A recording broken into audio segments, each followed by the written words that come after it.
Ram Om. Shri Ram Jai Ram, Jai Jai Ram Om.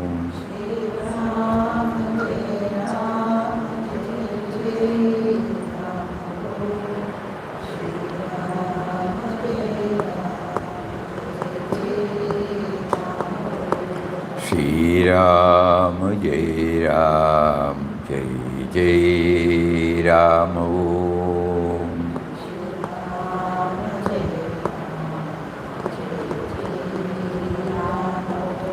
Shri Ram Jai Ram, Jai Jai Ram Om.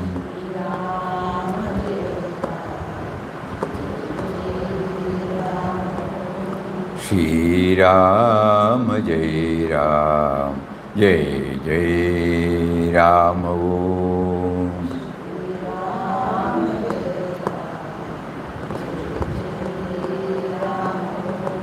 Shri Ram Jai Ram, Jai Jai Ram Om.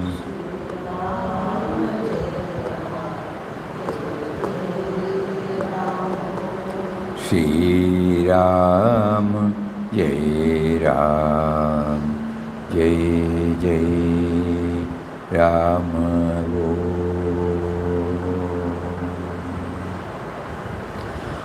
Shri Ram Jai Ram, Jai Jai Ram. Hari Om to everybody. Pranam. Pranam.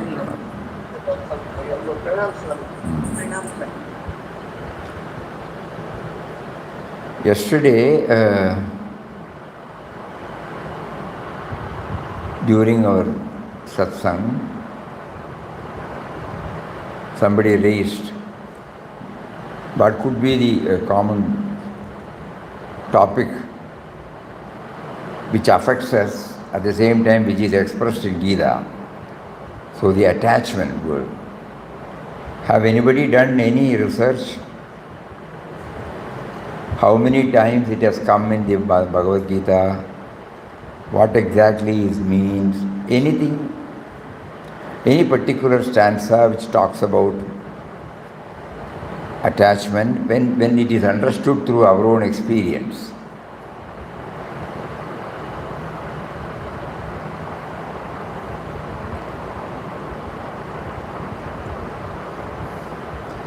All of us have to do some homework, otherwise what is the use?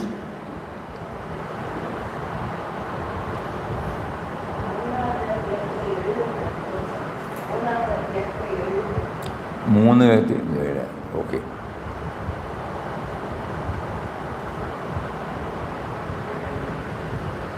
But before that, anyway, in chapter number 2,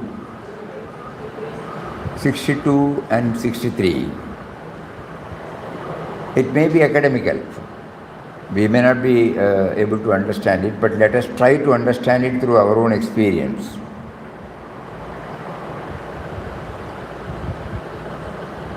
Dhyayato vishayan pumsaha sangasthesho upajayate sangat samjayate kama kamat krodho vijayate क्रोधात् भवति सम्मोहः सम्मोहात् स्मृतिविभ्रमः स्मृतिभ्रंशो बुद्धिनाशो बुद्धिनाशात् प्रणश्यति. Thinking of sense objects, attachment to them is formed. From attachment rises desires to possess, and from longing, anger emerges. From anger comes delusion. From delusion, loss of memory. From loss of memory comes the ruin of a discriminative power. And from the ruin of discrimination, the person perishes. This is the sloga meaning.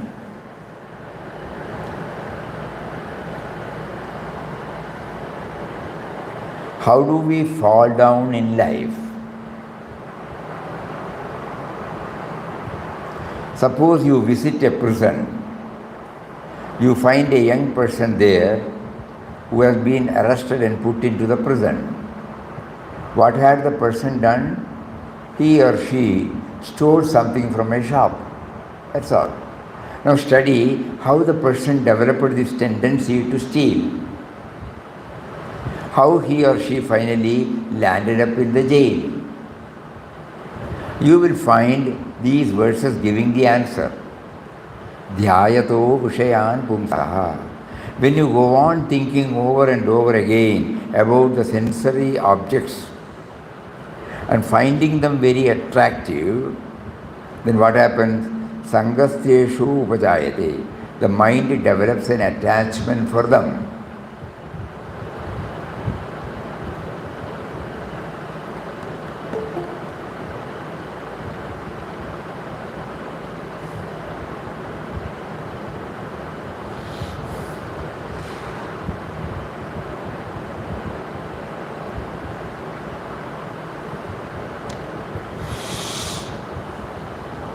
I like it. First, I am only seeing it, then I have already got glued to it, attached to it. Then what happens? I must possess it. Kama. That desire begins to come through that attachment. So first observing a thing, dwelling on it for a long time, then drawn by it, then the desire to possess it. And if people obstruct it, anger will come from desire. If anybody obstructs my getting it, then delusion comes.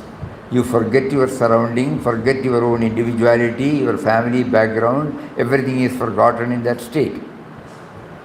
That is why in psychology it is said, an angry man or woman is mad at the time of his or her anger. Temporary madness is called anger. You lose all bearing at that time. Then what happens? From that anger you develop delusion. You have no clear thinking after that. Everything is confused. That is the nature of the mind at that time. Can't see what is that. Then, through sammoha, you lose your memory. Who are you? What are you? What is your background?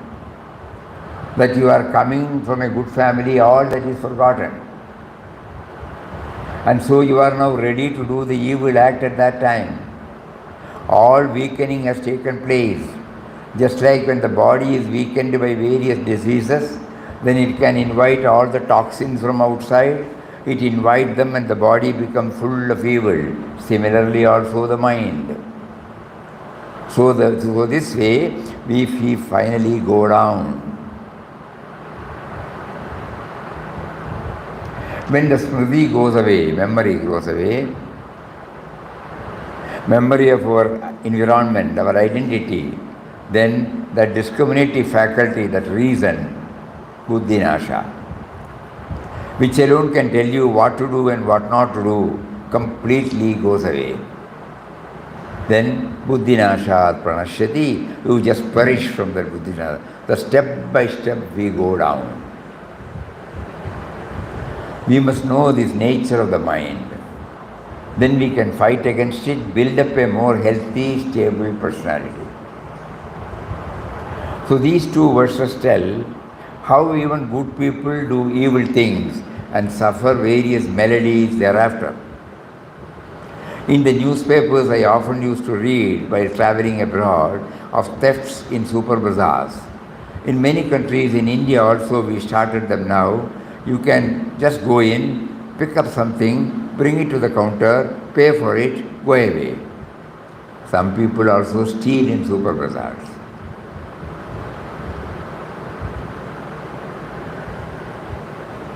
Somebody enters, a decent person, sometimes a diplomat's relative, who finds something very attractive, quietly puts it in his or her own bag. Sometimes they are caught, and then you can imagine the sorrow for the loss of that high status. All such situations are revealed by these few slokas. It is good to know these evil possibilities so that we take adequate precaution, strengthen our discriminative faculty, never allowed to be eroded by the energy coming from the sensory system. The sensory system should be controlled by the buddhi. Buddhi should not be controlled by the sensory system. A charioteer should not be controlled by the horses. Horses must be controlled by the chariot. That is the language of the Upanishads and the Gita. So after these two verses, you get that word which I referred, which is, but the self-controlled person, moving among sense objects, ragadvesha viyuktaistu vishayen indriyaischaran atmavaishyer vidheyatma prasadham adhigacchati. But the self-controlled person, moving among sense objects, with the senses under restraint and free from attraction and aversion, attains to tranquility.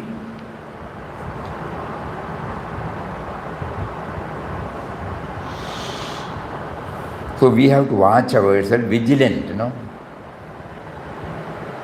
When my mind sits on a particular object for a long time, naturally I develop an affinity towards it. The attachment slowly wells up.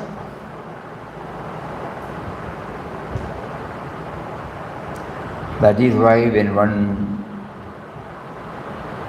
is prompted to take to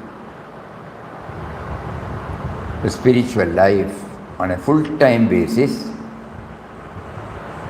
he imposes on him so many disciplines, so that even if the sense organs tempts us to follow the vradas, it will immediately put a stop there.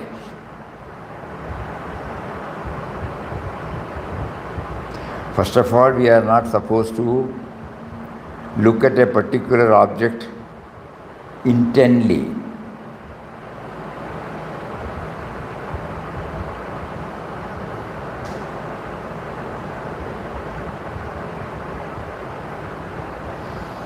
If we are blessed to place our mind on a higher ideal,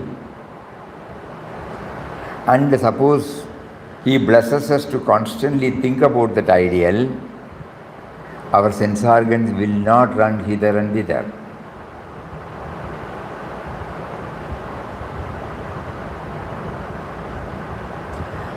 So attachment, one way could be this. Another way is that we have not brought anything into this world.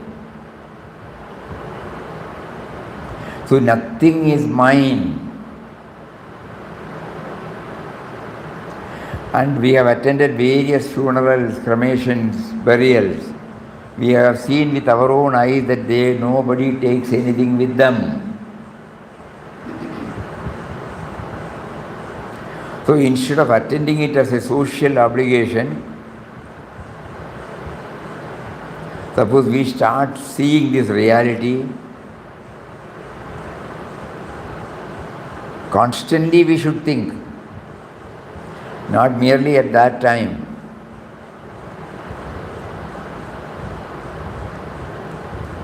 Then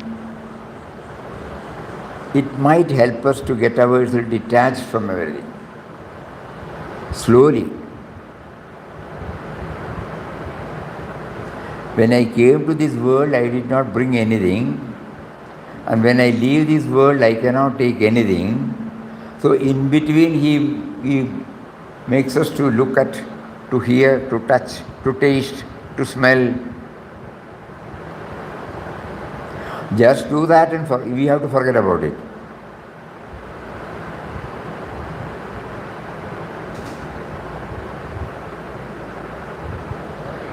Many people develop this habit, They will not ask anything, they will not ask for second service. If we go and put them, they will take it. But they have their own vows, they will not ask. If it has to come, the prompting will come to the person and give. Otherwise, okay, not necessary.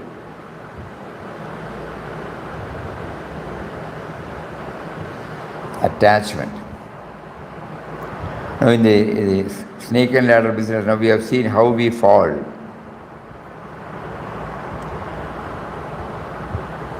So when we closely observe certain things,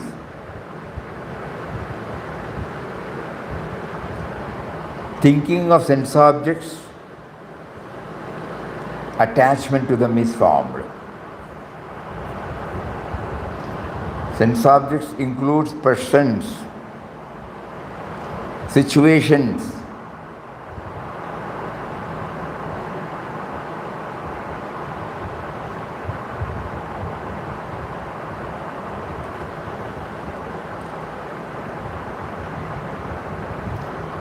A spiritual aspirant has to be alert, vigilant, and keep on praying to him to free himself from those attachments. And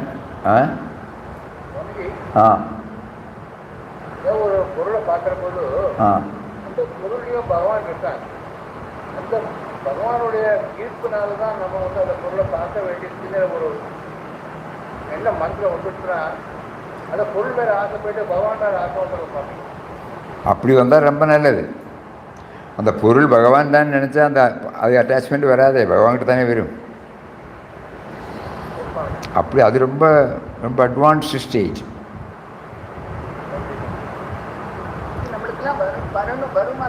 எல்லாம் வரணும் வரணும் வரணும், எல்லாருக்கும் வரும். நம்ம முயற்சி பண்ணிக்கிட்டே இருக்கணும். இப்போ நம்ம வந்து when we find joy in Ramnam, when we find joy in hearing the glories of the name, when we enjoy doing bhajans, when we enjoy hearing about Mahatmas, all these things will definitely help us. Satsang, closely associating with it. And while we are involved in various other activities, if what we hear from the satsang weighs, then slowly we will try. Even if there is an attachment towards a particular object, immediately we will be able to free ourselves from it. You look back to your own life, you will find you developed attachment to various objects at various levels. Only a few objects remain still attached. Rest of the things have gone, faded away. Think. That means higher priorities. When you shift your priorities to a higher one, attachment to the lower one gets automatically faded. Normally a person is impatient. But suppose he is fired with an idea to go to Guruvayur or Sabarimala or any place. There when he goes, there will be a lot of crowd. He will wait in the queue for hours together. And inch by inch, when he moves, and finally when he is before the sanctum sanctorum, he is hardly given time of half a minute or 5 seconds or 10 seconds, because the crowd is there, You move away. At that time, if you think, so many things are there. Why you are standing there? So the inherent capacity is there to withdraw from anything whenever we are charged with a higher ideal.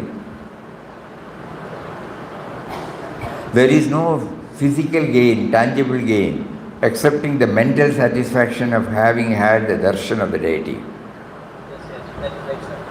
Think about it. So what does it mean? So people like us, if we associate ourselves with such activities, attraction for the ephemerals will get reduced.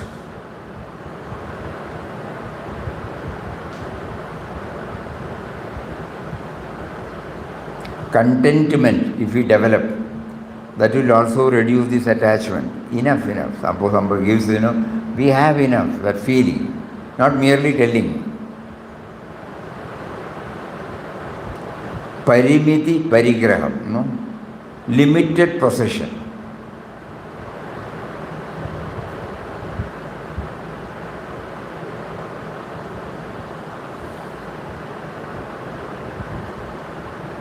Suppose I like something and it is given to me more, the tendency to share it with others.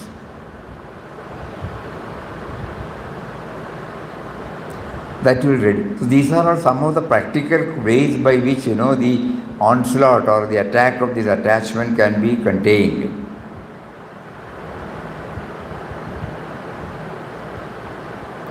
Just walk around, look at the sky, look at the tree, look at the birds, look at the fruits.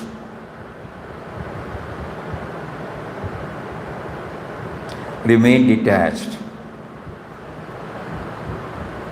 Associate our mind with such noble thoughts, biographical sketches.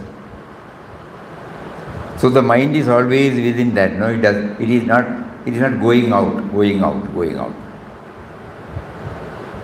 So thinking of sense objects, attachment to them is formed. So thinking of sense objects, we cannot avoid, but we can reduce.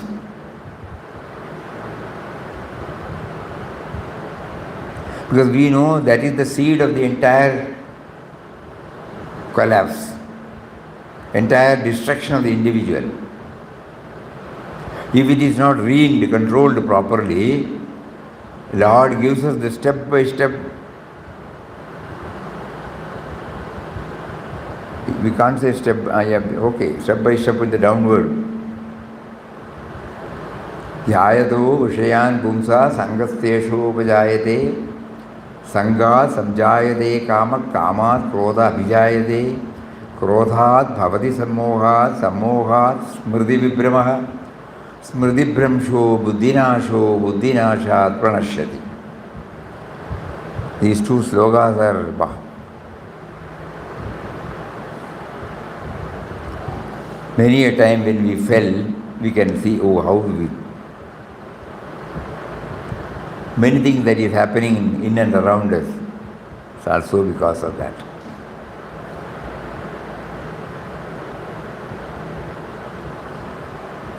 So from how do we fall down?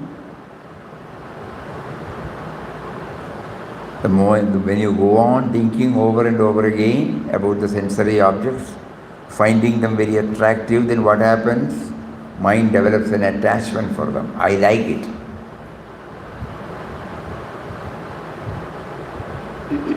When this question is asked by anybody, what do you like? Actually, we should immediately think, everything is good only, how we don't have a particular likeness or dislike for anything. Because if I identify something which I like most, that means I am glued to it. What is offered is accepted cheerfully.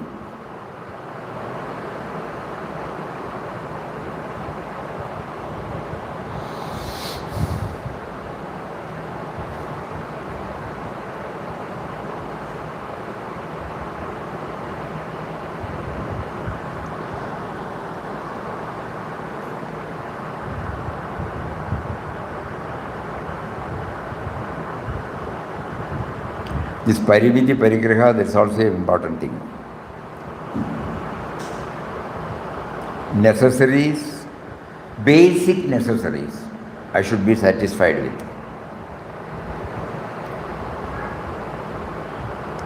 Contentment, trust in everybody, care and concern for everybody, equal respect for the moving and non-moving. These are all some of the ways, charajaram. These are all some, we actually handle everything with a touch of love, touch of perfection, touch of dedication, touch of gratitude. This will all reduce the hold of attachment. Everything is God's, nothing is mine.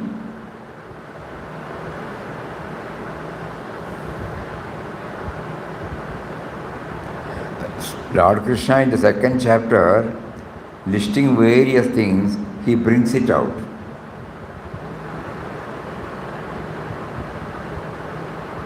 These two stanzas, every now and then suppose we read and look back to our own life, look back to our own failures, our slips,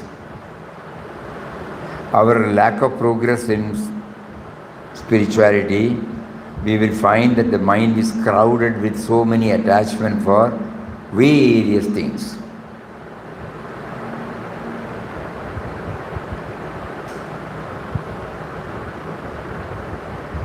Here when some swamis or some sadhus, when they come to room, suppose when we ask them what else you require, many people say when we give them some clothes, they say, we have got it. We can see that, no? They will be having only one extra, but they are content with that.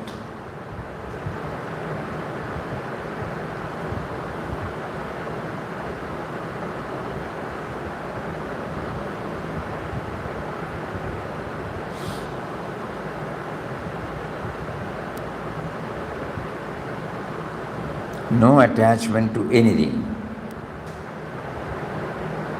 Now that he is not here, we can tell him, you must have seen Joseph, We have been seeing him for the past 15-20 years. We have to plan and give him, say, you need one more dhoti, one more shirt. Even then he will not accept. He will. Today he is here, tomorrow he will be in Himalayas. In all ashrams they will welcome him, but he will not stay there for more than 1 or 2 days. Because zero demand. Nothing is asked by him. Nothing is asked. Zero.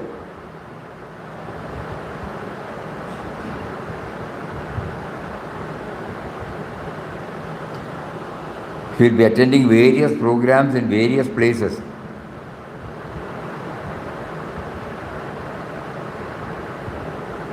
The other day he was telling on a lighter vein, he was traveling without ticket. So he was in the upper berth, 3rd class. So the ticket inspector came. So from there he said like this. The ticket inspector went away. Looking at his beard and he did not ask the ticket. Because if suppose he is asked to get down, he will get down, that's all. Very difficult for everybody to practice that, but at least we have a model before us.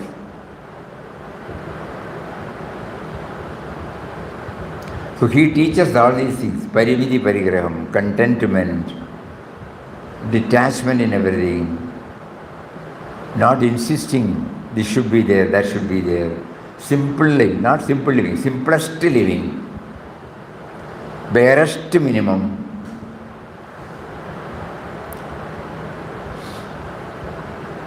Zero demand.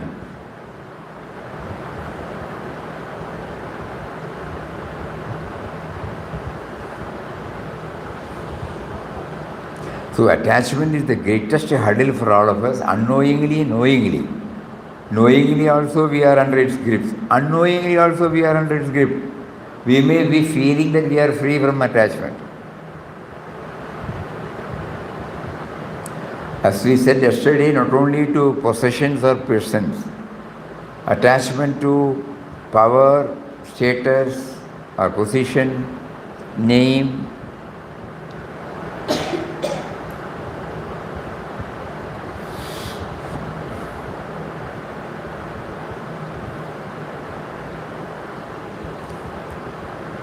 every day. That's why we request everybody kindly go through these, which stanza you find gives you more explanation.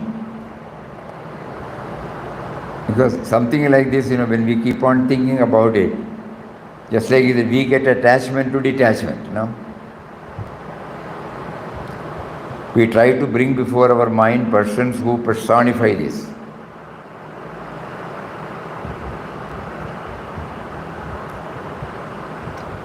That is another way of training our mind to be always detached. He will be in the midst of everything, but nothing can entice him, nothing can attract him, nothing can overpower him, nothing can enslave him, nothing can possess him.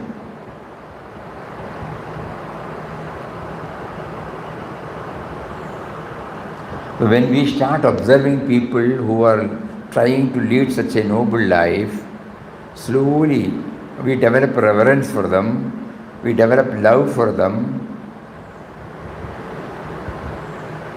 The other day, last week somebody came. He was doing cycling from Cape Comorin to Himalayas. He finished that. And now he is on his second round. All that he has, a very few parigrahas, that is tied in a small cardboard box on the back side of the cycle. So what he teaches us, he is fired with an ideal, okay, but so next day morning he has to go. So we told him, have your breakfast and go. Then immediately he said, I don't take breakfast because I am doing cycling, every now and then we cannot go to pass stools and urine. So there will be automatically, then we gave him some dry fruits or something. So when you are fired with a noble ideal, all this attachment is basic things, Suddenly, where will we have our breakfast? This and that. And minimum possession. 1 or 2 clothes, that's all, not more than that. You have to carry, So minimum.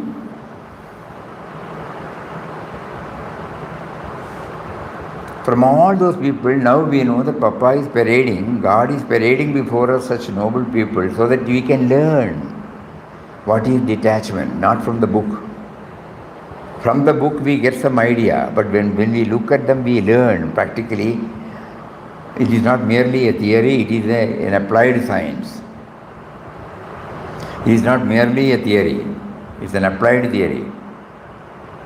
Ordinary people, they may not talk tall philosophies, leading simple life but not at all attached to anything.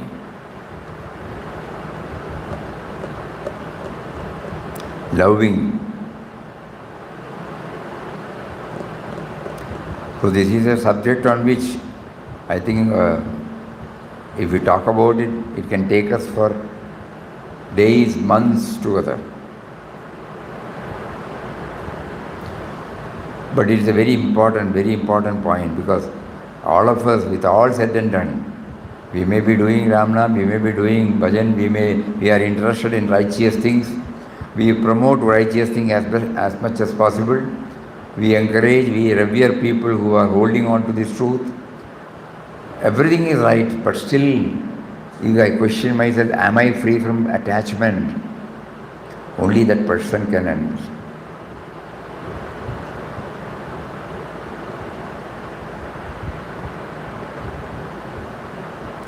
Because now we know from the Bhagavad Gita, the second chapter, 62, 63 slokas, that how this attachment, though it looks innocent, but how it can end in our total fall.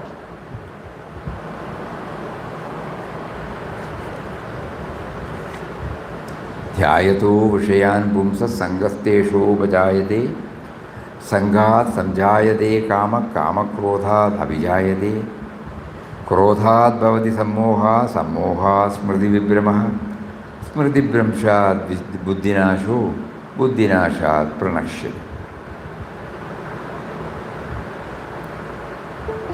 And in the 67 also he says,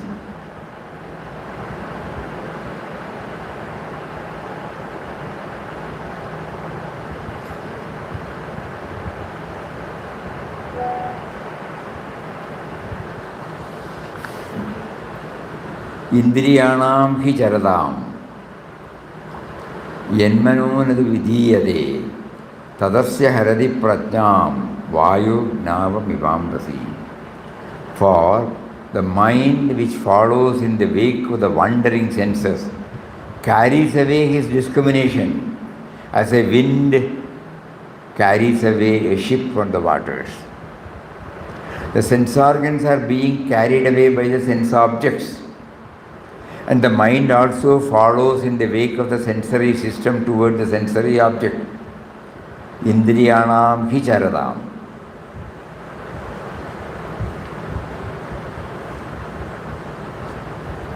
When the mind does like that, what happens to the human being?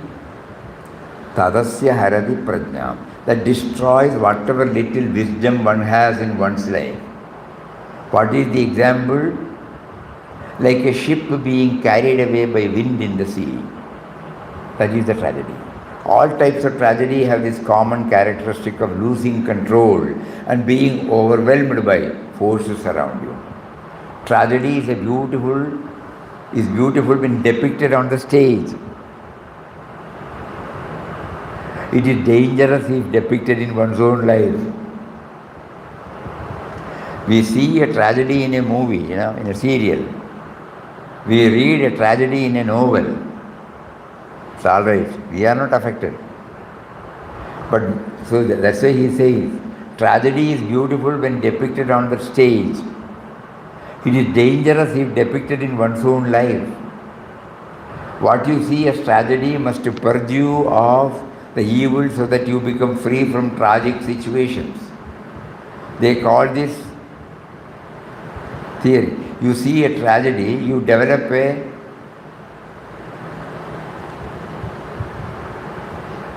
catharsis, a mental purgatory you get by seeing a tragedy. When it is hoped that you don't commit the tragedy again. But unfortunately, people see a tragedy and reenact it in one's own life. That is the bigger tragedy. That tragedy should not be.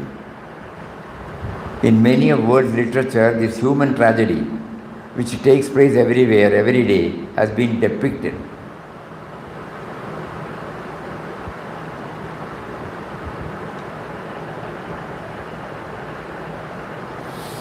From desire I stumble to possession, possession languish from desire. This is the broken state of man. Can any philosophy help me not to get into this tragic situation? That is the philosophy that the Gita presents. Not to a sect or creed or a nation, but to humanity at large. Totality of life must prove to be a success. That needs the guidance from a scientific philosophy of life. Two pictures we must keep before ourselves. Do I want my life to be destroyed? Do I want to suffer shipwreck in life? Or do I want to ride high this life with joy and peace? That is my question to myself. I must find the answer. This is how the Gita initiates the struggle for a higher life in every individual, giving hints and suggestions how we can be successful, but asking the person to do it oneself. Nobody else can do it for you. There is no proxy that can do it for you.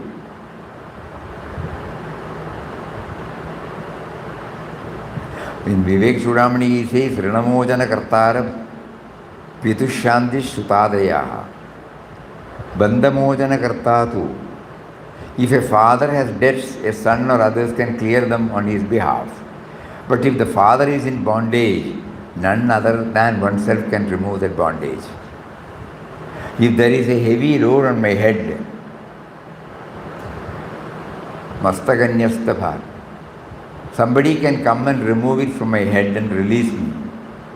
But if one is hungry, one must eat for oneself, not someone else. Therefore, Vastu Swarupam Spudabodha Chakshusha Sunaiva Vedyam Natu Pandidena Chandra Swarupam Nija Chakshuseva Nyadavyamanye Ravagamya Metum. But the nature of truth, Vastu Swarupam, is a very rich technical word in Vedanta. Any existing thing is called Vastu.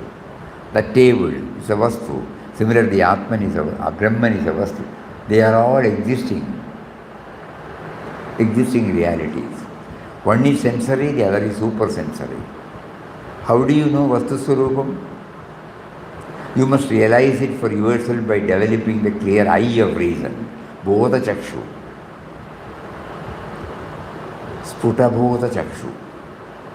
The eye of understanding, the eye of reason. Sputa means clear. Sveneva Vedyam. Must be known by oneself, Natu Pandidena, not by a scholar on your behalf. Then comes the example. Chandra Surupam, the beautiful form of the full moon. You must see with your own eyes. How can somebody else see it on your behalf? This is the constant stress in Vedanta. Developing awareness in ourselves. That is the way of spiritual development and fulfillment. Gita is the science and technique of that human development. From creatureliness to freedom. From creatureliness to blessedness. And then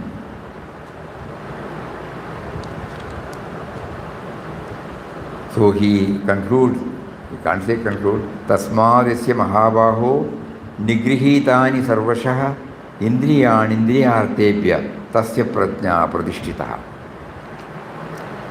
This is included in that 18 slokas, Siddha Prajna. Tasma, therefore, when whose sense organs have been brought perfectly under control from all sides, to be a citizen of a free country, you need a measure of self-discipline. Without that, there cannot be citizenship at all. And ethical values, all higher values, come from this discipline of the sensory energy system. The sense organs and the sense objects have an affinity for each other. But I am here to see that they don't do what they want to do. I want them to do what I want them to do. That truth will be presented again in the 3rd chapter in a little more detail. Tasya prajna ishtata. That person's prajna is steady. So we are talking about attachment.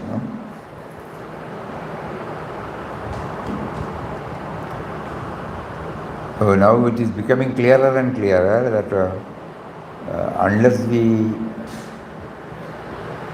have the control of the sense organs, which is running toward the sense objects. How to do that? So we have to, that is very important. Only by shifting to a higher ideal,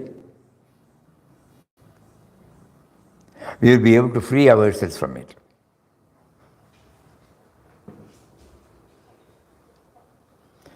So Papa Mataji here says, you concentrate on Ram Nam.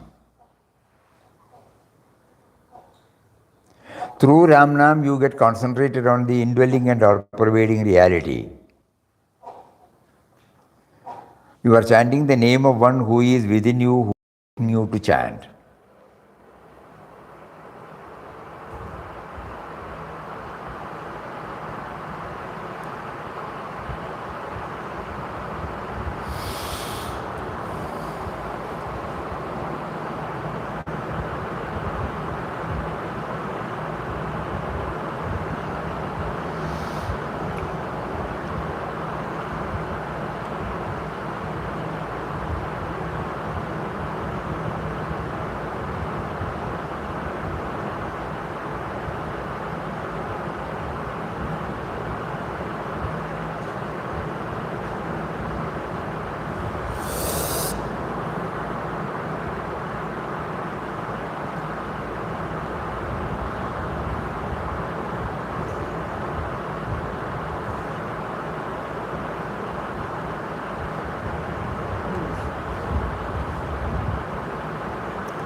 We have shared this, but again for the sake of people who have not heard this, many years ago, it must be 10 or 15 years ago, one teacher came here, a retired teacher, I forgot his name.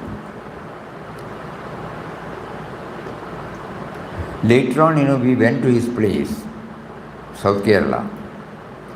All his doors in the house are open, 24 hours. Anybody can go, take whatever they want, then go.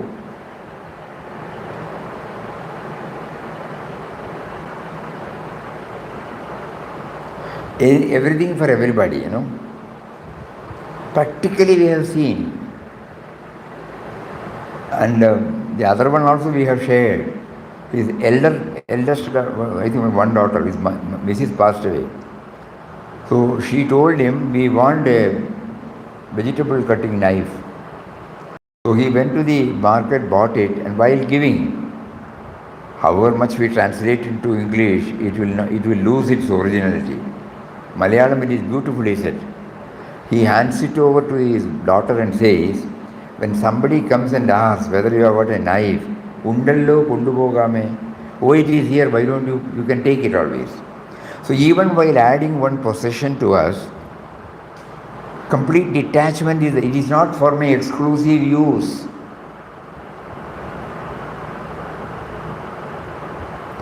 And even if somebody comes and takes what you are using it, you don't feel that he has taken it because you are not attached to it.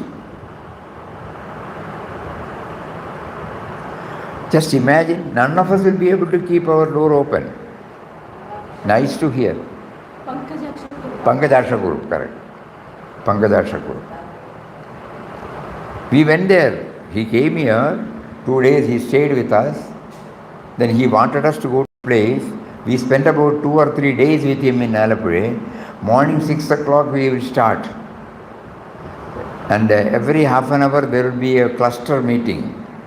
People will come to him, see him, and he will only be talking about this Manava Maitri, you know, the fraternity, friendship, purest form of love. Everybody will come. People, housewives, you know, they will be working in the kitchen, they will leave everything. Masha has come, so they will come. And we have 30, 40 people.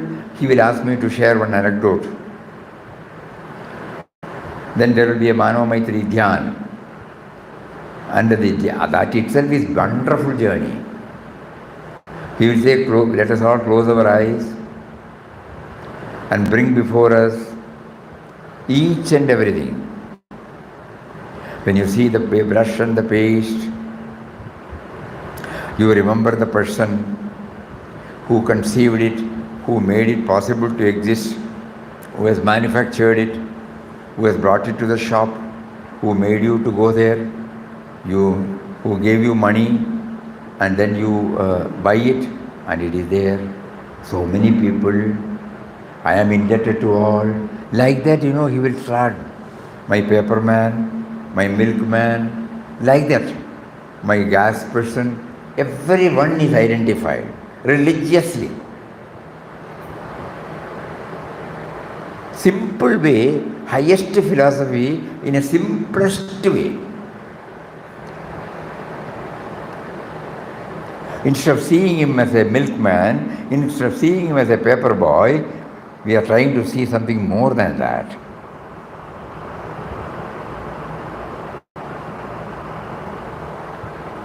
A person with a broad outlook, where there is no otherness. Because there is no otherness, total detachment, not attached to anything. Yes. And we should be thankful to God. He makes us to get in touch with them. He makes us to observe them. And through Gita now He is making us to again dwell upon it, so that something of 1% of what they are living, we may be able to bring it in our life.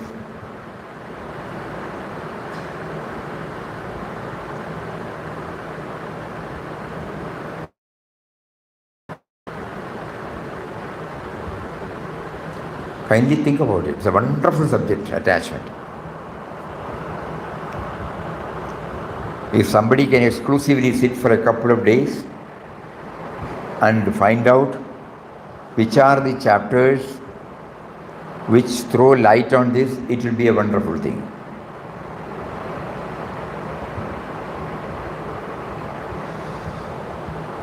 If Papa wills, we have to withdraw ourselves for a couple of days exclusively. Then we have to note down, now that the science and technology is helping us, especially those who are having laptop or computer, and now books are available. Suppose we give that and the search, umpty number of instances it is quoted, write down the page, go to the library or go to the Gita book, read it. If there is appealing to us, note down. So then we will come to know that Gita is, then we will come to know why Gandhiji named Gita, the whole thing, as Anasakti Yoga. Because he found that emphasis is given more and more for detachment. Because attachment is the one which gives the fuel to this me and mine. Basic fuel for me and mine is attachment. And attachment is the cause for all our problems. So to dwell upon it more and more, it will definitely help us. Because we are not going to give any pravachan anywhere. We are not going to do anything, but it will definitely help, because our intention is not to qualify ourselves academically. Our intention is to know where we are. And our intention is to remember those who hold on to this anasakti, they come before our mental vision to strengthen our commitment towards detachment. And write down. Again filter it down, then we can bring it about, say, from one or two slokas from each chapter, and then we can have attachment in Gita, just like we said peace eternal in Gita. We can make a rosary out of it with 18 beads on attachment. But somebody may kindly come forward and do it. In each chapter, suppose you give, we can make a trial. We don't get time here, but still we will also try. Anything more? In the 70th same stanza, Apuryamana Ajala Pradishtam Samudramava Pravishandi Yadvad Tadvat Kamayam Pravishandi Sarve Sashandi Mapnoti Nakamakami. Beautiful. Finally he closes that, no? As into the ocean, brimful and still, flow the flood waters of various rivers without agitating the ocean. Even so is the Muni, into whom enter all desires. He or she attains to peace and not desirer of the desires. A person who runs after various desires and sensory cravings, that is one type.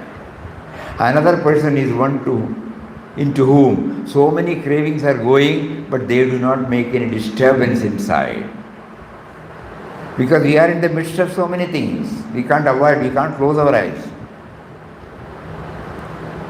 One's desires, others' desires, all enter into that person, creating no agitation at all. What Samudra, the ocean, it is full to the brim, unshaken like a mountain. Apaha pravishanti, enters waters, and Tadvat, similarly, Kamayam pravishanti sarve, into whom enters all desires without agitating the person. Sashanti mapnoti nakamakami. He or she attains peace, not the desirer of the desires. So not that we have to run away. We have to run away from the field. We cannot run away. Even though physically we may run away, the mind will be craving,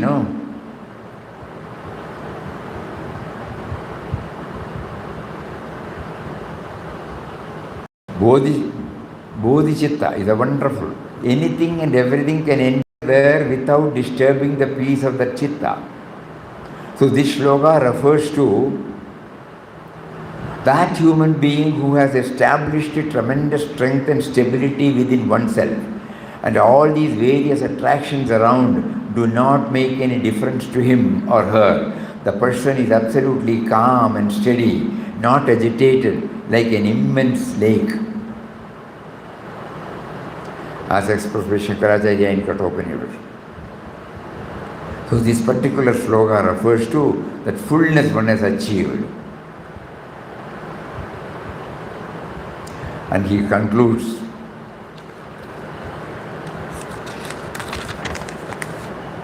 Vihaya Kaman Yasarvan Pumam Charadi Nispriha Nirmamo Nirahankara Sashantim Adhigachati. That person who lives devoid of sensual longing, free from all desires, without the sense of I and mine, he or she attains peace. The second chapter ends with these slokas. I and mine makes for that craving.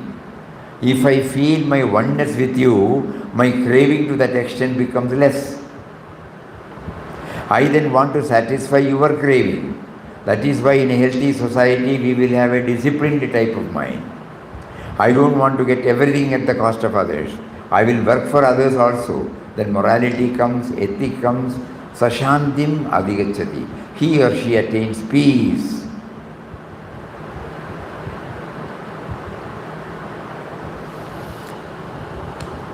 So now see how, by prompting one devotee to say something about attachment. All these things are there in Bhagavad Gita, but it gets unfolded. And not only unfolded at the superficial level, he also guides us to the particular slokas which matters much to us. So now we pray to him to free us from attachment to anything. Because you have put us in this universe, world, we have to have minimum possessions. But let me not be a slave to my possessions.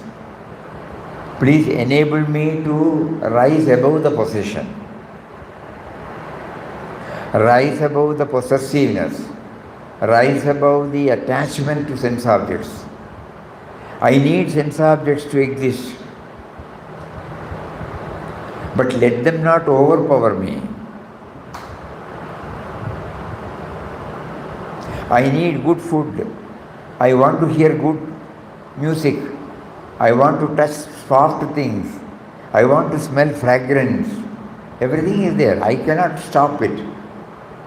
But let them not overpower me. Whenever it crosses the Lakshman Rekha, kindly pull me up. Because I know if I don't live within the bounds, I will fall down. Falling down means going away from you. So this prayer also, let it well up in our heart. Let us do more and more research on this word attachment. Hari Om. Om Shri Ram, Jai Ram, Jai Jai Ram. Om Shri Ram, Jai Ram, Jai Jai Ram. Om.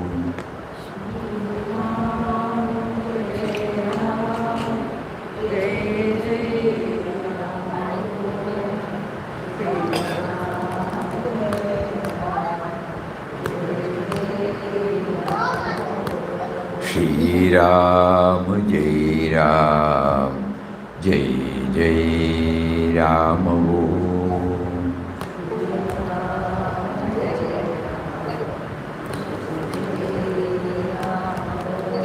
Shri Ram, Jai Ram, Jai Jai Ram. Om.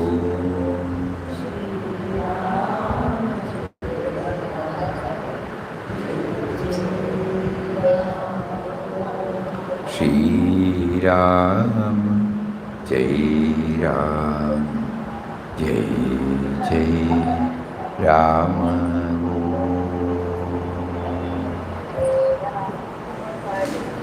Om Shri Ram, Jai Ram, Jai Jai Ram. Hari Om, Hari Om. Very.